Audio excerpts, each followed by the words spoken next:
Is there any advice that you would give to people who are really want to build an online business, who want to get started? You're going to win if you serve that problem. And in 33 days, we raised $453,000, becoming the sixth most funded publishing campaign of all time for a $39 journal. We brought in over 5,000 members in the past 6 years now. It's generated over $6 million in revenue, with more money coming in every single day. Hi, John. Welcome to the summit. And I'm really glad that you agreed to do this interview. It was like you were one of the first persons I reached out to. And because you agreed, I think that was the reason why I got this amazing lineup for the summit. And we have so many people here that we can learn from. You interviewed over 2,000 entrepreneurs yourself. Yeah, people like Tony Robbins, Seth Godin, Tim Ferriss, and many more.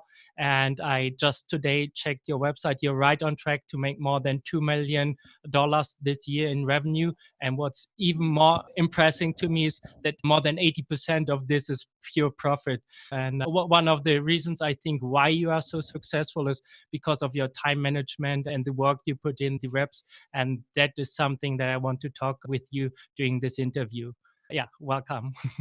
First off, thanks for having me. I'm really excited. There's not many people I would take time out of on my European vacation, but for you, I will absolutely. And here I am in Annecy, France right now, which is why I'm not in my home studio with my great audio and equipment and all that stuff. But that's one of the reasons why I love the world that we live in today, is because we have the internet. We have the ability to have conversations virtually and to just jump on a call when I'm in France and anybody is anywhere around the world, whether I be in Puerto Rico, California, you fill in the blank. And yeah, it's been a great year. 2019 will mark the fifth year in a row that we've made multiple millions of dollars in our business. But the most important part of that is what you mentioned very astutely. We are keeping 80% of the money we make. You see so many people that are making tens, if not hundreds of millions of dollars, these companies. But at the end of the day, their profit margin is razor thin, 5%, 7%, 10% at the most. And we, as entrepreneurs, solopreneurs, digital nomads, we have the opportunity to run lean, profit margin, amazing businesses.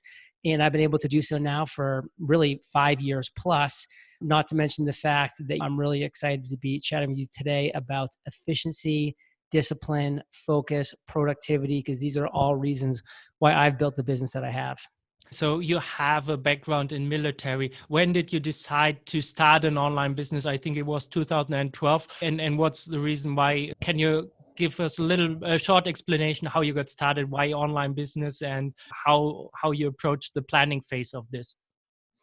Yeah, throughout my 20s, I was an officer in the U.S. Army, which was a great experience. There was a lot that I liked about that, and then there was a lot that I didn't like about that.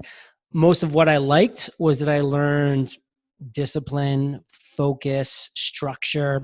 What I didn't like was that I was always having to do what somebody else was telling me to do. I was always having to just get the exact same paycheck, no matter if I worked this hard or that hard. It didn't matter. I was getting the same paycheck every other week.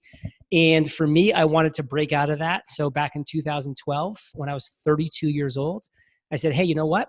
Let's try this online entrepreneurship thing, because if I work this hard, I have an opportunity, not a guarantee, but an opportunity to make this much money. And if I work that hard, I might only make that much money. And so I realized that there was an opportunity for me to take control of my own destiny. That was very appealing to me. I loved the world of podcasts. I felt that it was an area that hadn't really been exposed yet and hadn't been saturated yet. And so I jumped in to do a daily podcast interviewing successful entrepreneurs back in 2012. I was the first show to do it.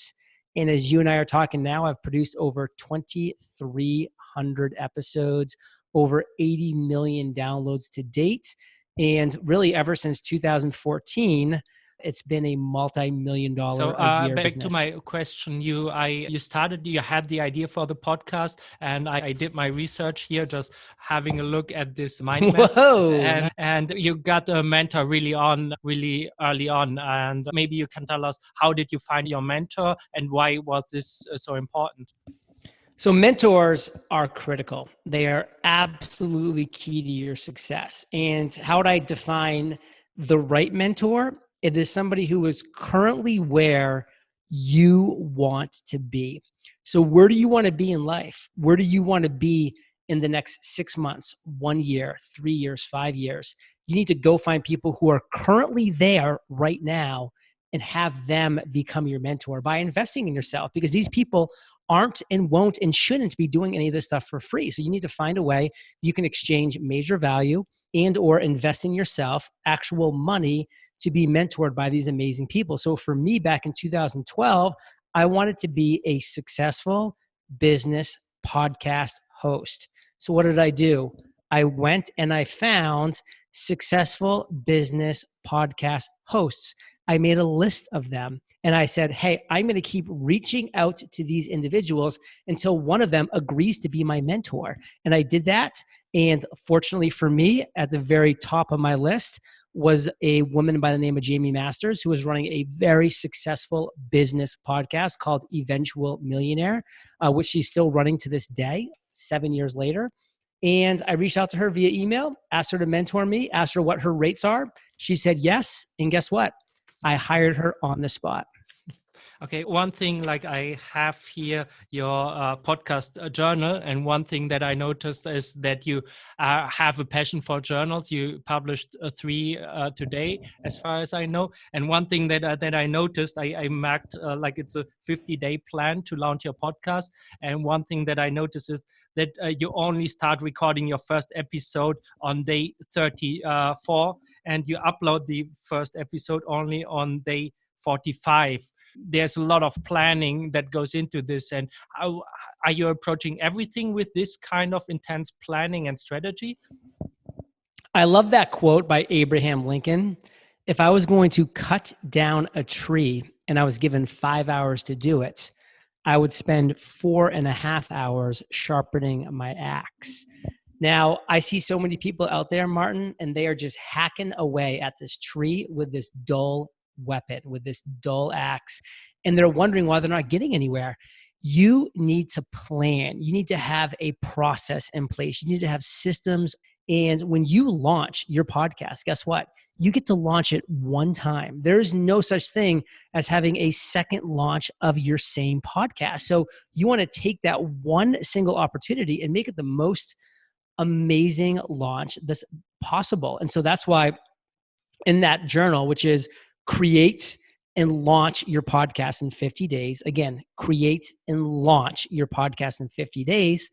The first 45 days are all about the creation of that podcast, the understanding what a podcast is, what your podcast is, who you're serving, the systems, the tools, the strategies that you can use, the pre-launch plan, so that when day 45 comes and now you're ready to have your first episode potentially be submitted to a place like iTunes, Stitcher, Pandora, Spotify, Google Play, then you are ready, so that by day 50, you are officially launched and you've done it the right way. Is this a mistake you see a lot of entrepreneurs, or like entrepreneurs, people who want to start a business, make, that they jump on things too fast without the planning?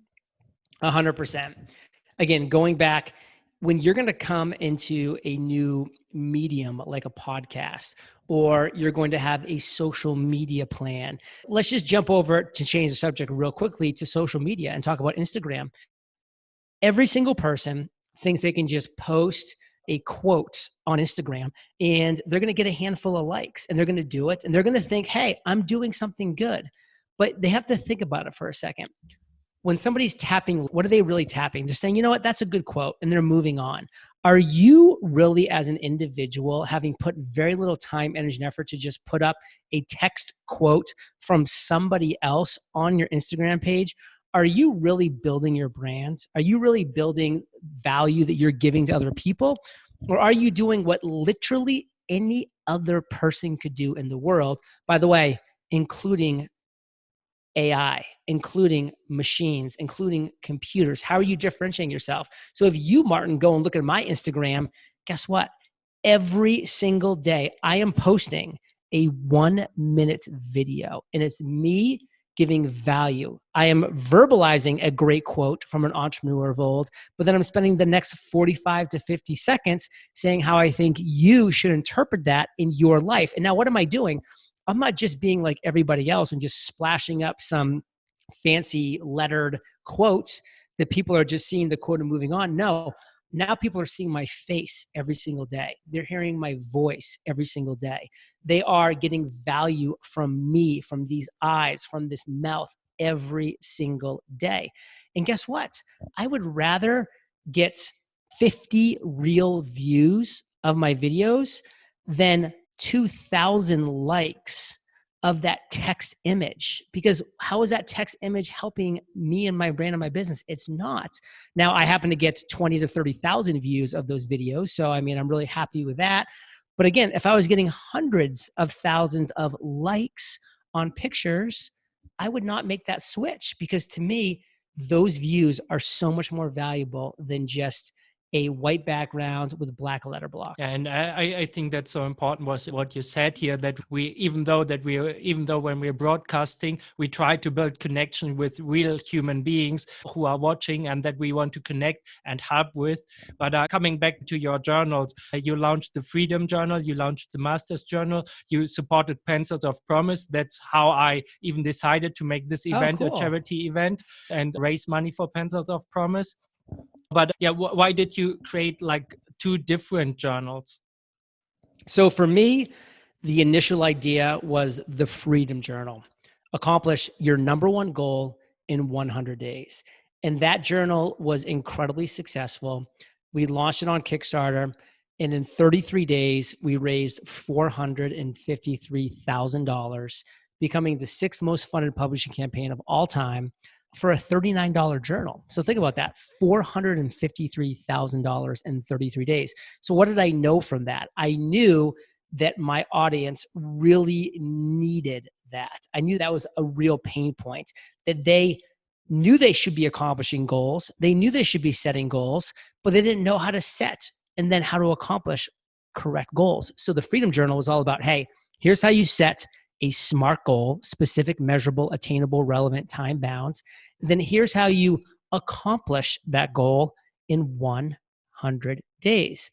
And I have the whole system laid out for people, period, end of story. So that was a very successful journal. And now to answer your question directly, a lot of people were coming to me and saying, John, I love the Freedom Journal. I just accomplished this massive goal that I have been putting off for years, but I accomplished it in 100 days thanks to your Freedom Journal. Now I've accomplished my number one goal. Now what? And the right answer wasn't go back and set another goal and accomplish another goal. You could do that, but that wasn't always the right answer for every single person. But what was the right answer was to say, okay, now that you've accomplished this big goal, and let's just pretend it was launch my podcast. Now you've accomplished this big goal. Now, how do you maximize that goal? And I realized that the problem was people were just going back to their old habits after they accomplished a goal. So I needed to create a follow-up journal called the Mastery Journal, which was all about mastering productivity, discipline, and focus in 100 days. So now what did I do? I trained people with this journal how they could become productive, disciplined, and focused every single day of their work week. Hey, take days off, take vacations. I do all of those things. I'm on a 90-day vacation right now. But when I'm back in Puerto Rico and I'm in the work zone, you better believe that I am productive, disciplined, and focused on that day that I've decided to be. Are you still using both journals today, or both journals? What are you using right now? I use both journals simultaneously. So for instance, right now, I'm actually writing my first ever traditionally published book. I just signed a deal with HarperCollins. I have a book now that's due this spring. And so now when I get back to Puerto Rico, I'm going to set a goal for 100 days to get a massive amount of that book done, if not maybe all of it. I haven't decided what that total goal is going to be. And then intraday, I'm going to be using the Mastery Journal to keep me focused, to keep me disciplined, to keep me productive. So I use them together. I think you can use the Freedom Journal to accomplish a great goal, the Mastery Journal separately to just be productive, disciplined, and focused, or them together as a 1-2 punch so that you're really doing great things in the world. As a preparation for this interview, I just watched your video where you explain how to use them in combination. And one thing you mentioned there is that while you were doing the video, you got distracted by YouTube and or watching a Facebook video. I do not know. Is that still a problem that you're struggling with? Or yeah, YouTube's tough because there's so much great stuff there. I love playing poker, and there's a lot of great poker vlogs. And I love getting into YouTube and just watching these poker vlogs, and I can just go down the rabbit hole. But the thing is, Martin, I'm on vacation now, so I give myself the freedom to just really do that. So then when I get back to Puerto Rico in a couple of weeks and I'm back into work mode, there's no more rabbit holes. Okay, awesome. Yeah, because I noticed for myself, I would go down these rabbit holes myself, and that's why I created my software, Find Focus, and which allows me to block myself out and to raise the awareness. So if I want to do, for example, watch a short tutorial on YouTube, the software will remind me like after 10 minutes, yeah, you're logged out. It will block YouTube, and I can go back and do whatever I needed to do while. I like that. Yeah, thank you so much. Next question. When you launched the Freedom Journal, why was it Pencils of Promise, and why did you decide to make this a charity? So Adam Braun, who's the founder of Pencils of Promise, is a good friend of mine, and he's been on the show multiple times. And I just realized that we live in this world now where at our fingertips is education, and education can unlock the world. If we can just learn how to read, learn how to write, learn how to do simple math skills, learn how to do simple programming, learn how to do YouTube video editing, learn how to do Facebook ads. Any of these things that I just named are unbelievably important skills that, guess what?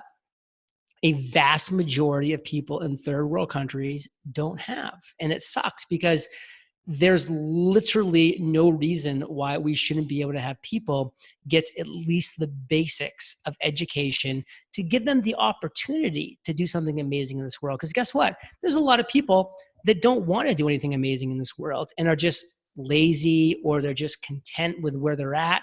And that's awesome. But there's so many people who are just brilliant and just they're hustlers, and they're just striving to just make something great of themselves and great for the world, but they're like trapped in this prison. And so I just love how education can just open these doors and can just really give people and these kids opportunities to just get them going in the right direction. And so I loved how Pencils of Promise went into third world countries like Guatemala and places in Africa, like in Laos and Southeast Asia, and they just built these schools, and these schools were going to be there for generations. These are things that, like, you're building one school and it's going to be there and serve thousands and tens of thousands, and potentially over the course of time, hundreds of thousands of kids.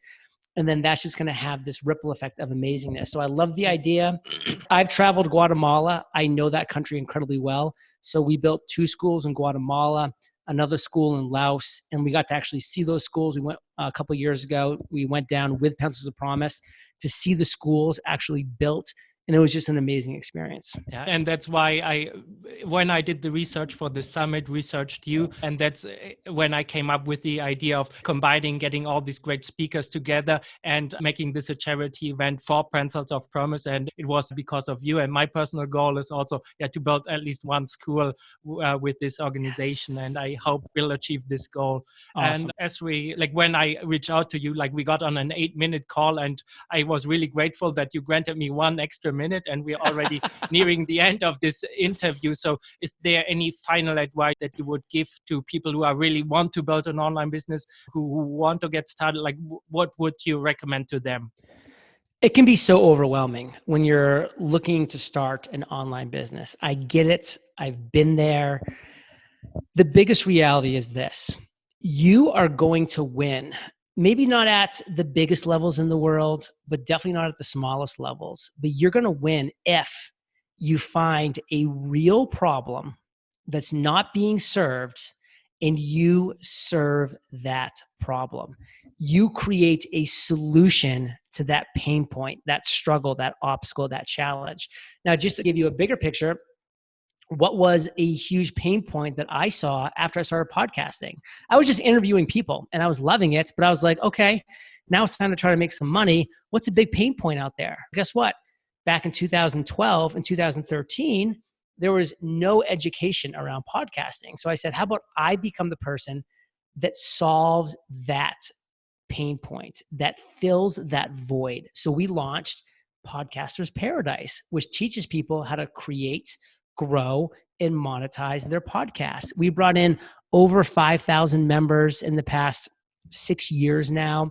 It's generated over $6 million in revenue, with more money coming in every single day, all because I found one pain point and I created the best solution out there for it. And we've kept it the best solution, which is why 6 years later, it's still a great success. Now, my challenge to you that's viewing this right now is find a major problem, find a major struggle, a major obstacle, a major challenge that people have in the world. And by the way, it's easy to do that. Go on places like Facebook and LinkedIn and question and answer sites like Quora and just see what people are complaining about. What are people moaning and groaning about? Just like you, Martin, solved one of your own problems that you knew a lot of people had, which was focusing and getting distracted while they should be getting work done. And you created a solution to your problem that you knew a lot of other people had as well. That's another great example. So it's overwhelming if you just step back and say, I could do anything. It's overwhelming. That's why you've got to narrow it down. You've got to follow one course until success. That's why my favorite word is focus. Follow one course until success. What's that one course? Finding a big problem and creating the best solution for that problem. If you do that, you're going to win.